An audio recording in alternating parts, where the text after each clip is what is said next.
This is SpaceTime, Series 26, Episode 140, for broadcast on the 22nd of November 2023. Coming up on SpaceTime, Cerberus Foci identified as the biggest source of Marsquakes. A new discovery pushes forward how soon life could have begun in the universe, and why size matters if you're an exoplanet. All that and more coming up on SpaceTime. Welcome to SpaceTime with Stuart Gary.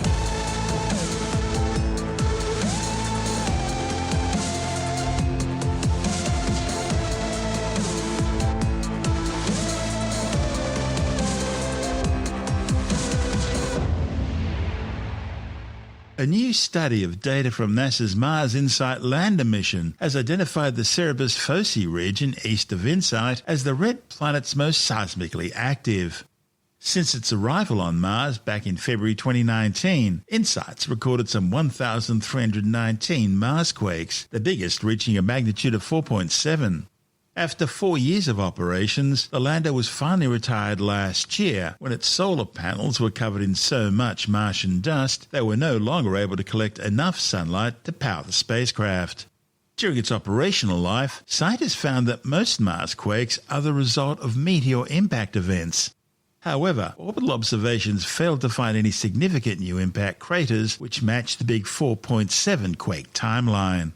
It's therefore believed that the giant 4.7 magnitude event must have been caused by the release of enormous tectonic forces deep within the Martian interior. Earth's crust is divided into immense tectonic plates, which are continually shifting, sliding and subducting past each other, triggering quakes. But the Martian crust is one single solid plate. Mars doesn't have any active tectonic plates today, so the big 4.7 event was likely caused by the release of stress deep within the planet's crust. Now that would happen because Mars is still slowly shrinking and cooling, and so there'd still be motion within the crust even though there are no active tectonic plate processes going on. Among its many readings, InSight recorded 98 low-frequency seismic events. And despite the fact that InSight is the only seismic station on Mars, mission managers were still able to isolate the Cerberus Foci region as the source for many of them. The study's lead author Savas Solan and colleagues from the Marsquakes service were able to circumvent the problem by using the clearest events as benchmarks in order to trace the origins of less distinct seismic activities. They wound up compiling a large catalogue of seismic events, clustering in a north-south band encompassing Cerberus Foci. And a check of orbital observations shows that this region of the red planet exhibits signs of recent faulting and also possible volcanic activity. The authors also found another cluster of seismic activity along the dichotomy boundary that separates the Martian southern hemisphere highlands from the planet's lower northern plains. Notably, the study pinpointed 5 seismic events in the vicinity of the Western Valles Marineris, the giant split in the Martian crust which dominates the planet's surface features. And they also found events near the southern fringe of Olympus Mons, the largest volcano in the solar system. Neither area had previously been associated with current tectonic activity. And as for that massive 4.7 magnitude event, well, the researchers determined that it was centered around the Alquajira Valles region of the Martian southern hemisphere, roughly 2,000 kilometers southeast of InSight's location, just north of the equator. They think it probably originated around a dozen or so kilometers below the surface. A spectacular event by any account. This is SpaceTime. Still to come, how soon could life have commenced in the universe, and why size matters if you're an exoplanet. All that and more still to come on SpaceTime.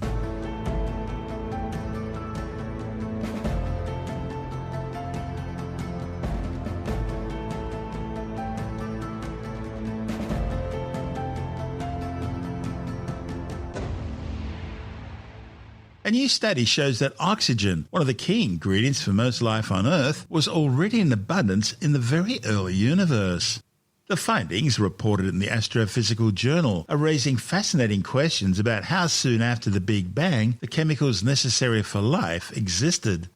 The study is based on new data from NASA's Webb Space Telescope, which was measuring the abundance of oxygen in the early universe. The findings showed that the amount of oxygen in galaxies increased rapidly within the first 500 to 700 million years following the birth of the universe 13.8 billion years ago, and it's remained as abundant as observed in modern galaxies ever since. The early appearance of oxygen indicates that the elements necessary for life were present much earlier than expected. In the early universe, shortly after the Big Bang, only light elements such as hydrogen, helium, and trace amounts of lithium existed. These are elements created in the Big Bang itself.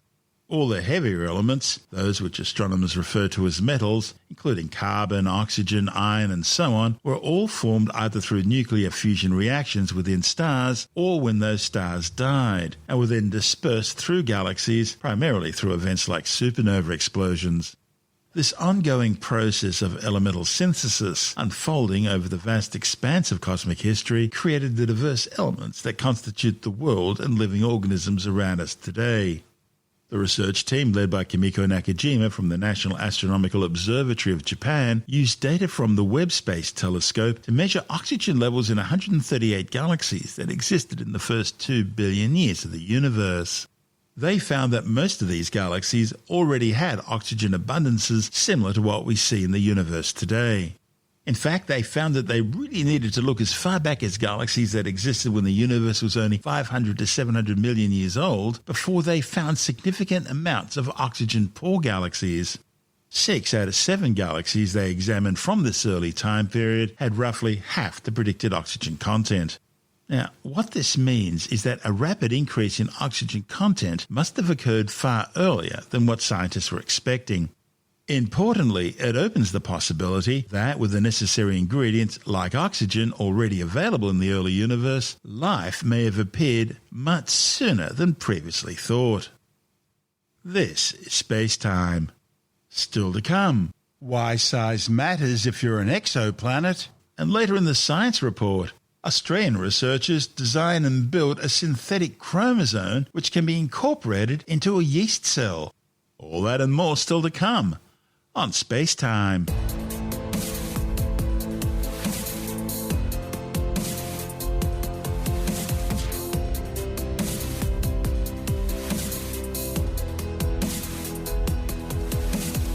We all know a guy who only occasionally shaves for big occasions, and it's because that occasional shave really hurts. It's the time of year for big occasions, and yet there he is, suffering with that cheap drugstore razor. Let's help him out. Henson Shaving's line of razors, built with aerospace precision, deliver a smooth shave your dad, brother, and even son can enjoy, eventually. With replacement blades just 10 cents each, you'll buy it once and they'll use it for life. How's that for the perfect gift? Celebrate with 100 free blades on your first purchase, and no subscription headaches. HensonShaving.com/holiday. Scientists may have finally solved one of the great mysteries surrounding the size of exoplanets, that is, planets orbiting stars other than the Sun. Astronomers have confirmed the discovery of well over 5,000 exoplanets so far. They range in size from Jupiter-like gas giants and sub-Neptunes at one end down to rocky super-Earths and smaller at the other. But there's a conspicuous gap in the middle. Astronomers have never found a planet that fits in between a sub-Neptune-sized world and a super-Earth. That is, planets that fall in a size range of 1.5 to 2 times the size of the Earth. Now, a new study reported in the Astronomical Journal may finally have found the answer. The study's lead author, Jesse Christensen from Caltech, says this gap isn't a fluke. There's something going on that impedes planets from reaching and or staying at this size. Christensen and colleagues using NASA's retired planet-hunting Kepler Space Telescope believe the cause of these missing planets are quite literally pushing their atmospheres from the inside out, making them smaller. Now, this loss would happen if a planet doesn't have enough mass and therefore gravitational force to hold onto its atmosphere. And so sub-Neptunes that aren't massive enough would shrink to about the size of super-Earths, leaving a gap between the two planet sizes. Christensen believes the likely culprit is core-powered mass loss, which occurs when radiation emitted by a planet's hot core pushes the atmosphere away from the planet over time, and that radiation is pushing up on the atmosphere from underneath. The other likely explanation is photoevaporation, which happens when a planet's atmosphere is essentially blown away by high-energy radiation from its host star. While photoevaporation is thought to occur during a planet's first 100 million years, core-powered mass loss is thought to happen much later, closer to 1 billion years into a planet's life. Christensen and colleagues used data from NASA's K2, an extended mission of the Kepler Space Telescope, to look at the star clusters Prasepe and Hyades, which are around 600 million to 800 million years old. Because planets are generally thought to be the same age as their host stars, the sub-Neptunes in these systems would be past the age where photoevaporation could have taken place, but not yet old enough to have experienced core-powered mass loss. So, if the authors saw there were lots of sub-Neptunes in Prasepe and Hyades as compared to older star systems in the cluster, then they could conclude photoevaporation hadn't taken place. In that case, core-powered mass loss would be the most likely explanation of what's happening in less massive sub-Neptunes over time. In observing Prasepe and Hyades, the authors found that nearly 100% of stars in these clusters still have a sub-Neptune planet or planetary candidate in their orbit.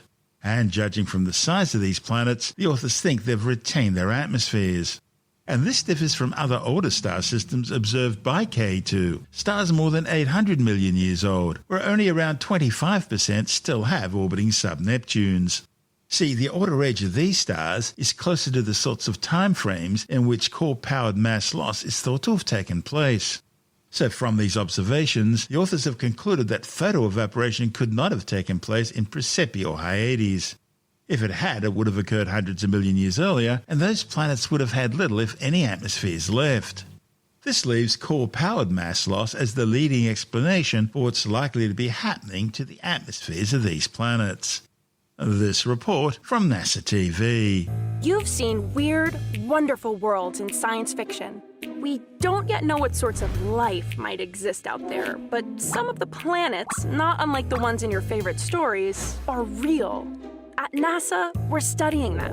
They're called exoplanets. The term exoplanet means a planet outside our solar system, a planet that doesn't orbit our sun. Most orbit other stars, but some are just sunless wanderers out in the space between the stars. Now, just the fact that they orbit other stars means exoplanets are extremely far away. Most are too far to even dream of sending space probes to explore them. So we study them in other ways, like with telescopes on the ground and in space that can observe these far-off planets from right here in our solar system. Here's the thing about exoplanets. They are everywhere. In fact, from our observations so far, we know there are more planets than stars.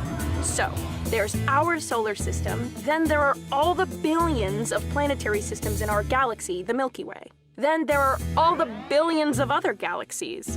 Basically, there are a lot of exoplanets out there. Each of the stars you see in the night sky is the sun for any planets that orbit around it. But not all stars are created equal. Bigger stars burn way brighter and hotter and don't last as long. Smaller, fainter stars like our sun and red dwarf stars last much longer. But even nice, cool red dwarf stars can have powerful flares that blast their planets with radiation. We're still trying to understand which kinds of stars provide long-lasting, stable conditions that could allow life a chance to take hold and evolve like it did here on Earth. Exoplanets are super hard to see, both because they're so far away and because they're so much fainter than their stars. But we've worked out some clever methods to detect them and even take pictures of some. So, what can we observe? Well, for many, we can determine their size, their mass, how much they weigh, and how far away from their stars they orbit. From these and a few other clues, we can infer a bunch of other qualities, like how hot or cold it might be on their surfaces, or if they even have surfaces. We can tell that some are gas giants like Jupiter, while others are like bigger, bulkier versions of Earth. For some, we can determine they have atmospheres, and even some of the gases in those atmospheres. Most exoplanets are very different from our planet. They have a lot of weird, wild variety, with gas giants much bigger than our own Jupiter, and other planets with oceans of lava, or rainy glass, or even gemstones. Funny thing is, looking at how they're arranged as families of planets, we don't see a lot of exoplanet systems that look like ours so far. Many are arranged quite differently, so we might actually be the weird ones. Some planets are closer to their stars, some are super far. Some even orbit multiple stars.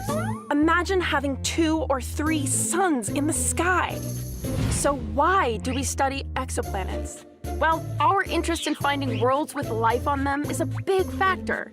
We want to know more about what makes a planet a place with all the right ingredients and conditions for life, what scientists refer to as habitability. How does it happen? How common is it? We think the most life-ready planets are the ones most similar to Earth, with a range of qualities that include similar size and composition to our planet, and being at the right distance from their stars to have liquid water on the surface. These qualities are really challenging to observe from so far away, but we're working on it. Exoplanets teach us a bunch of other things too. Studying other planetary systems helps us better understand the story of our own planet family, including Earth. Scientists detected the first exoplanets in the 1990s, but now we're finding tons more, thousands so far. We're studying their atmospheres and even making weather maps for some. We're surveying exoplanets to understand all their variety. And the more we learn, the more it powers our curiosity. The more we want to explore exoplanets, planets outside our solar system. This is SpaceTime.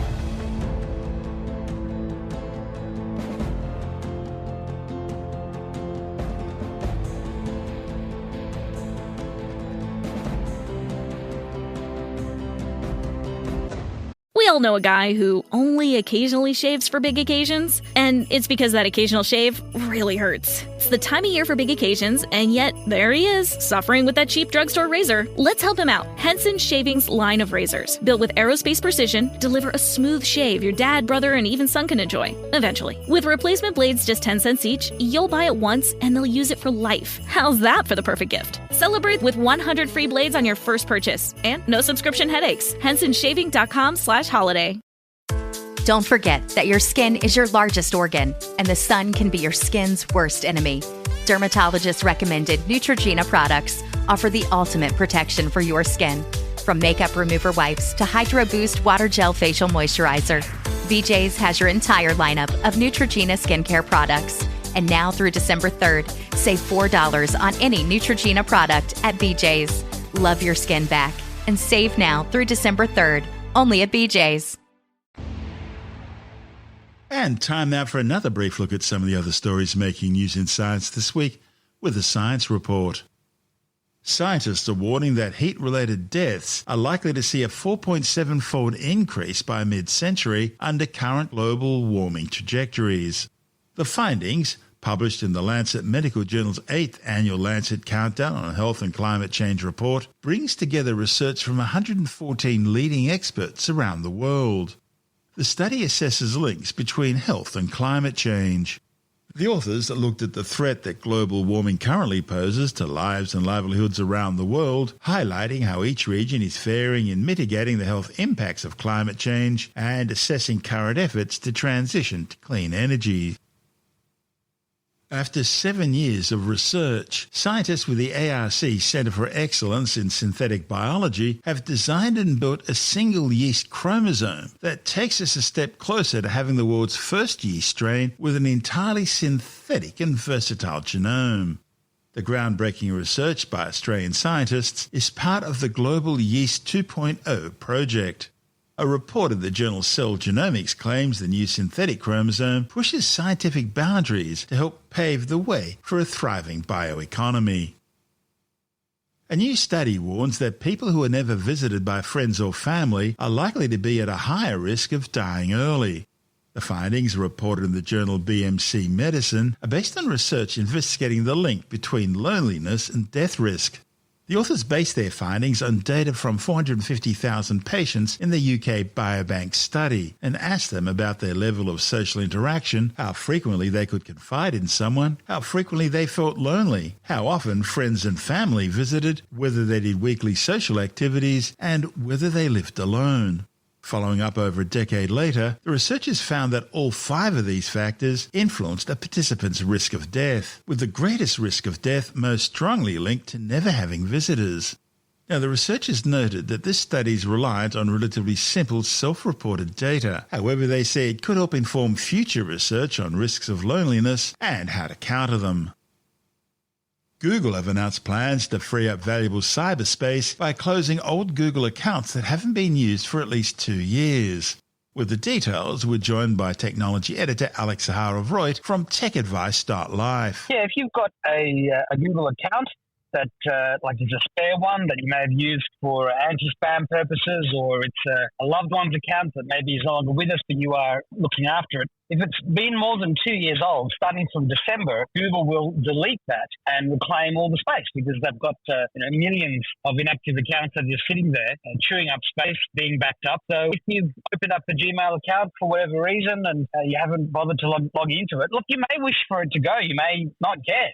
So just a warning that unused Google accounts, if you really want to keep them, if you haven't used them for 2 years, they'll be gone starting from December 2023. NVIDIA's next generation chip's been released. Tell us about it. Yeah, this is called the H200. It's nearly twice as fast as the H100 before it, but it's being used in their thousands to power OpenAI's ChatGPT-4. Now, OpenAI is already working on ChatGPT-5, and it will need more powerful chips. And currently, these chips are costing anywhere from $25,000 to $40,000 US each. I mean, that's one of the reasons why NVIDIA became a $1 trillion company recently. So they've got their next generation chip. It's something that all of the different generative AI providers are going to be using, even though all of the chip makers, be it Qualcomm or Intel or AMD, even Apple, talk about being able to run AI applications directly on device. We still need these super powerful chips that operate in data centers and super fast supercomputers, and NVIDIA's latest chip, just announced, is twice as fast. So expect even better ChatGPT-style applications in 2024 and beyond. The new cyber report from the Defense Signals Directorate has come out. It's not surprising that China are on top of the list of countries to worry about. Yeah, look, they say that nearly 94,000 cybercrime reports were reported to report cyber, and that's an increase of 23% compared with last year. So on average, there's one report being received every 6 minutes. So the cyber criminals certainly ramped everything up during COVID, and they haven't stopped. There used to be one report every 7 minutes last year and one report every 8 minutes the year before. So it's a fairly significant increase, yeah. Yeah, it's absolutely speeding up. And, the top three types of cybercrime being reported should come as no surprise. It's identity fraud, online banking fraud, and online shopping fraud. So, anything to do with finances and money is being attacked viciously by cyber criminals, and not just from China, but, from all over the world. But obviously, it's the nations that have very advanced cyber hacking teams that China, Iran, and Russia in that order, I believe. Yeah, and North Korea is in there as well, no doubt. So you've got the full axis of evil, as they call it. Look, the ASD Cyber Threat Report can be downloaded free of charge. I've got the link at techadvice.life, but you can just go to cyber.gov.au and read the full report for yourself. And what else is on the website this week? There's a link to Fedora version 39. That's a version of Linux that's just turned 20 years old. There's also information about Google and Sydney Airport launching their indoor live view, and reports that Apple is about to infuse AI into all of its operating systems for 2024. They're feeling the heat from Microsoft, Google, and all the rest, and they're spending billions to make sure that this time next year it'll be Apple AI everywhere. That's Alex Zaharov-Reutt from TechAdvice.life.